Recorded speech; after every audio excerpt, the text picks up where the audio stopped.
This is the Sensei Podcast, where we help you make sense of investments and financial markets, where we help you make sensible financial choices. I am your host, Ndwati Karanja. There's a meme that is based on the Scooby-Doo cartoon, and in that meme, there's an image of Fred. Fred was, I think, the leader of the gang, and he used to have a handkerchief around his neck. And there's an image of Fred, and he's standing next to a villain who is tied up, and Fred is unmasking the villain.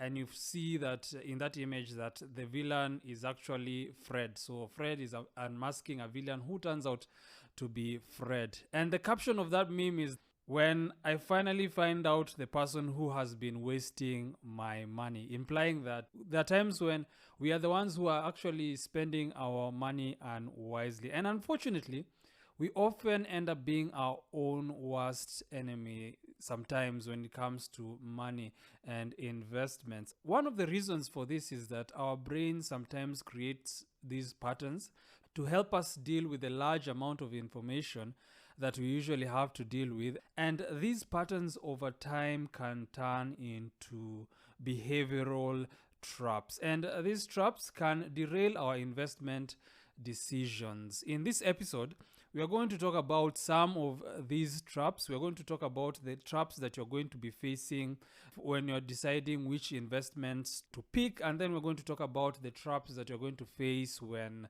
you start receiving returns from your investment. And finally, we're going to talk about the behavioral traps that you might face when the time comes for you to sell your investments. Let us start with the first of these behavioral traps, and that is when you're deciding which investments to buy. The behavioral trap that we're going to face in this situation is called the tunnel vision. Tunnel vision is when we study information selectively rather than exposing ourselves to all available information. This tunnel vision might cause us to do certain things. First of all, we might consider information that only confirms our point of view. Let me give an example using YouTube. YouTube has this the recommendation system, and what it does is that it learns what you like. When you watch something, when you like something, that recommendation system learns your preferences, and as time goes by, it only shows you the kind of videos that you're going to be interested in. It does not show you videos that you wouldn't like. That is the same way that our brain sometimes works. When we find something that we like, when we develop a certain opinion about an investment, when we go about looking for information about that investment, we tend to look for information that is going to confirm our preferences. For example, if we are determined to invest in a particular thing, for example, there's a piece of land that we have come across and it has been sold to us as a good thing. When we're determined to invest in it, we only look at information that is going to confirm that buy decision that we have. The way to overcome this is to purposefully look for opinions that are different from ours, opinions that would go against what we would prefer to do. Once you have all this information, you're able to make a better decision. The other thing that tunnel vision can do for you is that it keeps you from considering all the things that could possibly happen if you invest in something. Let me use the example of building apartments that you hope you're going to sell in future. When you are thinking about the future and thinking about the possibilities, you might only think about what would happen if you sold it at a particular price versus what would happen if you sold those apartments at a different price. And you'll find that those two options are not the only things that can happen. There are many other things that will go wrong. For example, you might not be able to sell the apartments for a very long period of time. The apartments might be demolished because there's a road being built, or like has happened a few weeks ago, the neighboring apartment that is next to you might be built in a shoddy way, and it ends up collapsing and leaning on this apartment that you are building. So there are very many things that can possibly happen in that situation. And when you're getting into an investment, it is important for you to think about as many of these possibilities as possible. And what that does is that it allows you to start planning. In case something goes wrong, you have backups, you know what to do, you know how to react appropriately. Therefore, that is the first trap that you're going to face in investment: tunnel vision, where you are selective about the kind of information that you view, or you do not view a wide enough variety of the information. And the way to overcome it is to be as purposeful as possible whenever you are looking for information, and make sure that you have dissenting views, and also make sure that you brainstorm as many ways that that investment can develop as possible, then create a plan for dealing with that situation. Once you have decided to invest in something, you are now going to face the next behavioral trap.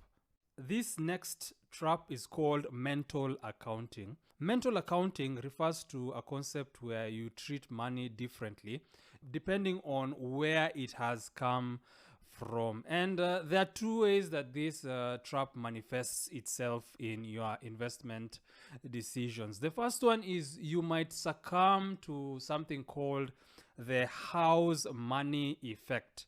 Let's use the example of you betting on a soccer match or something like that. So you place that money on that bet, and it turns out that you made the right bet and you win some money on top. When you're suffering from the house money effect, what will happen is that you'll think of the amount that you've put in and the amount that you've made as two different amounts, and therefore you'll be more cautious about the amount that you had initially put in, but you're going to be more risky in the way you are dealing with that additional amount on top. When it comes to investment, this is not the right way of thinking.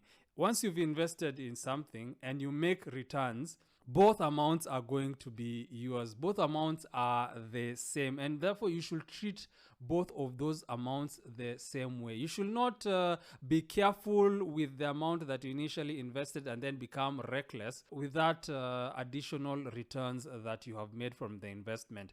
Be as careful about both amounts. The other way that this thing can present itself is when you receive returns that are more than you expected.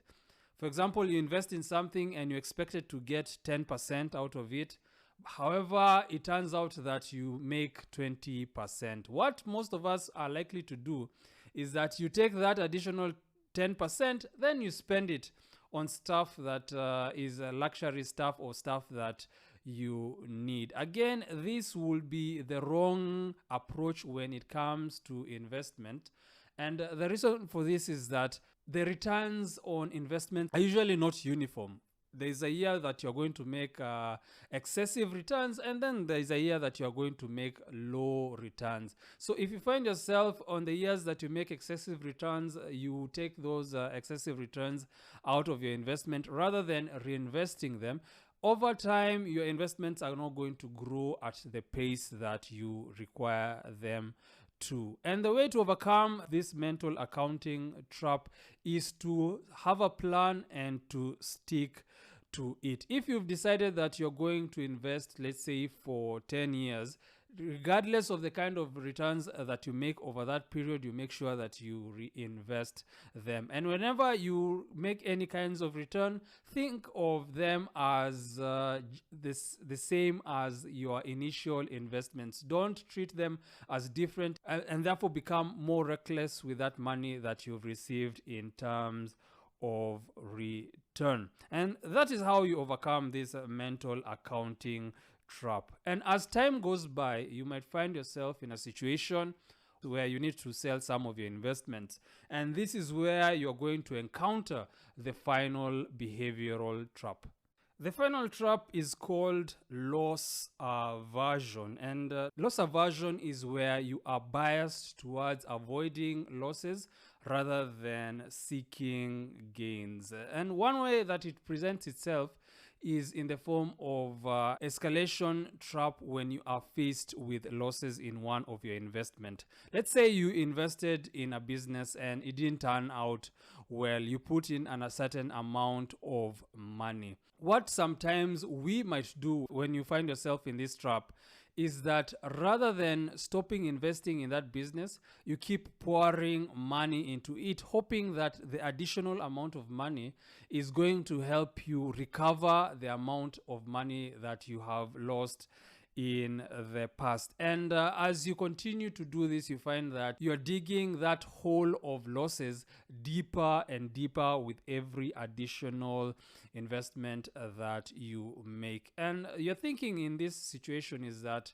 money that you've put in that business in the past is in the past. That is a sunk cost. And when it comes to finance, you never consider sunk costs when you're making decisions about the future. Forget about that money and then think about what the situation is right now and what it is going to be in the future. If things look good right now, then definitely go ahead and invest. However, if things do not look good now, do not assume that you're going to be able to recover that amount of money in the past. Rather, just cut your losses. Another way that it can present itself is when you need to sell part of your investment. Let's say you have an emergency and you need to sell some of your investments.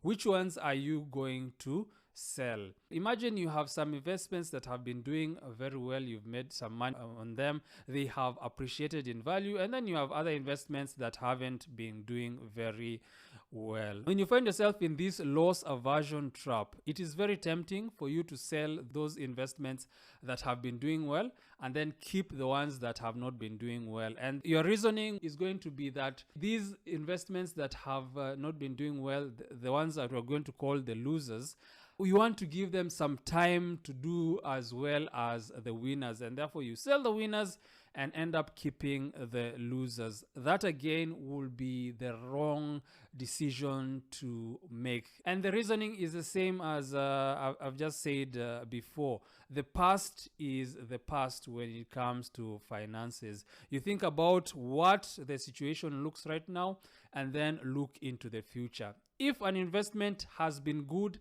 and is still good, then that is the one that you keep. On the other hand, if you have an investment that has not been doing well, and right now when you look at it, there are no signs of it getting better, then that is the one that you end up liquidating. Remember, investment is forward looking. You are always looking right now and into the future. The past is something that you need to forget. Always be prepared to cut your losses. Let us conclude. So those are the behavioral traps that you are likely to face when it comes to investments and personal finance. Remember, first of all, be purposeful about looking for the pros and cons of every investment that you're going to consider. Don't just look for information that is going to confirm your preferred opinion. Then create an investment plan and then stick with it throughout the duration of the investment. When you receive returns in your investment, reinvest them or think about them in terms of that plan that you already have. Then finally, make sure when you're making decisions about which investments to sell, you're thinking about the present and the future. Do not consider the sunk costs. If something is not going well, be prepared to cut your losses. And if it is going well, be prepared to hold on to that good investment. The team from Scooby-Doo, that cartoon, were always trapping villains. And when it comes to your money, you do not want to be the one that traps yourself. Our brains are powerful instruments, but if you're not careful about the way we think, we can easily trap ourselves when it comes to making decisions. Therefore, when making decisions, we need to be aware of these pitfalls that we've just talked about. And you'll find that when you're aware of these, you're in a position to make much, much better decisions.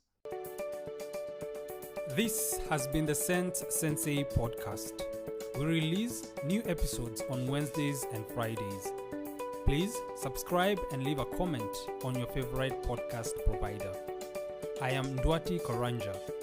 Until next time.